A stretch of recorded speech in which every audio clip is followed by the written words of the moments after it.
Hello and welcome to a Mitsubishi Electric Quick Tips video on how to install the OS for a motion controller. When you first power on the system, you'll notice the display reads INS, which means you're in installation mode and you need to use your personal computer to download the OS. This information can be found in the user's manual for the motion controller in section 251. In order to do this, you're going to need some software. You're going to have to go to All Programs, MelSoft Application, MTWorks 2, and then select Install. Now before we can install the OS, we need to make sure we're connected. So I go to Online Transfer Setup, and I confirm my PC side interface. I'm using a serial USB cable. On the CPU side, which is your controller, you would select a PLC module. Down here for the network settings, you'd specify no specification. And then finally down at the far bottom, you'd select CPU target number 2. And then I go ahead and do a connection test, and you'll see that I'm connected.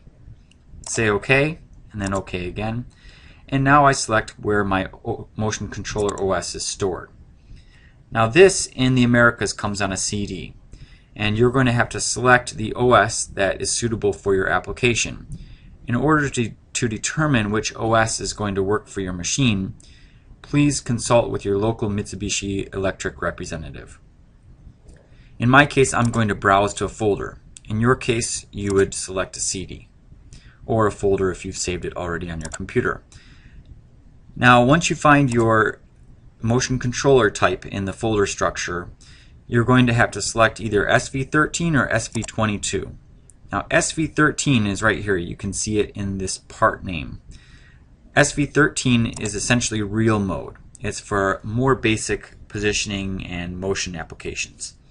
This is referred to as real mode. SV22 is referred to as virtual mode and includes electronic line shaft programming, electronic clutching, electronic camming, and more advanced positioning operations. So 9 out of 10 cases you're going to want to use SV22 since this also includes the SV13 functionalities. So once I select SV22, I select OK, and then I select Execute. This will write the OS file to the motion controller. And once this is complete, you select OK and then Close, and then Exit Installation.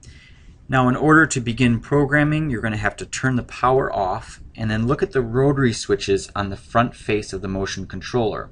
You'll see 2 rotary dials, SW1, SW2. In order to exit the installation mode, with the power off, move the rotary switch 1 to position 0. Now for switch number 2, you'd select that and put it into position 0. Then turn the power back on, and you will be able to then proceed with programming. Thank you very much for listening. Have a great day.